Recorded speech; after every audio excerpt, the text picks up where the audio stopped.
किसी भी कार्य को समझने के लिए हमारे मन का शांत होना बहुत ज़रूरी है। तभी हम किसी काम पर पूरा ध्यान दे सकते हैं।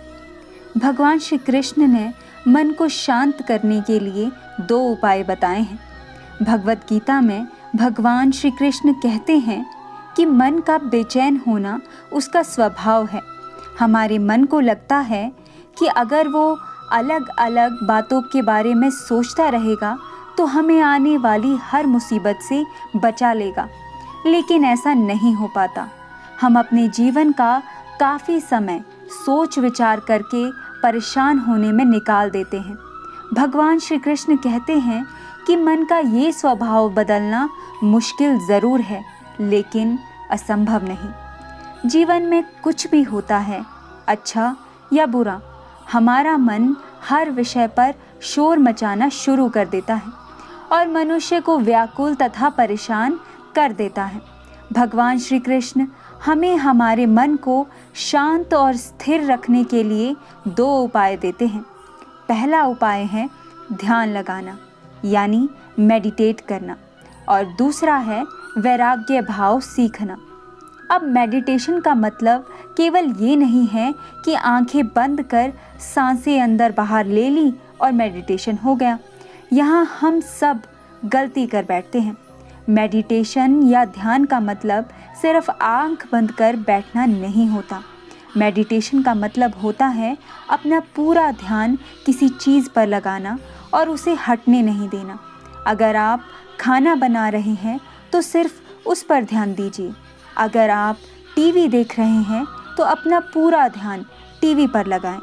जब आप जीवन के हर छोटे बड़े काम को पूरे ध्यान से करते हैं तो आपका जीवन एक तरीके की मेडिटेशन बन जाता है, और ऐसे जीवन में शांति, स्थिरता, साहस और सफलता का होना निश्चित है। वैराग्य भाव जो हमारा दूसरा उपाय है। वैराग्य का अर्थ ये नहीं है कि आप सब कुछ छोड़कर जंगल में जाकर बैठ जाएं।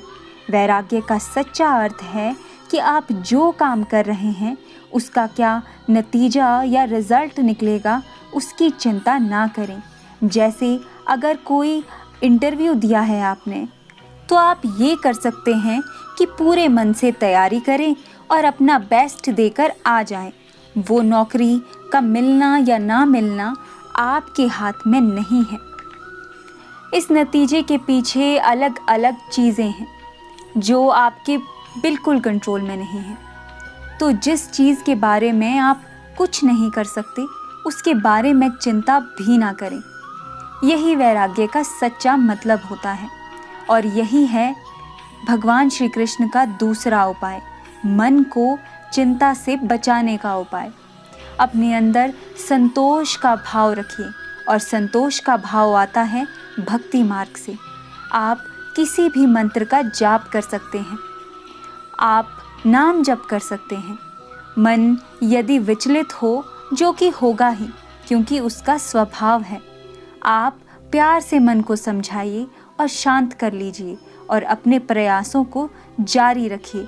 इन प्रयासों से आप देखेंगे कि धीरे धीरे मन शांत तथा स्थिर हो जाएगा।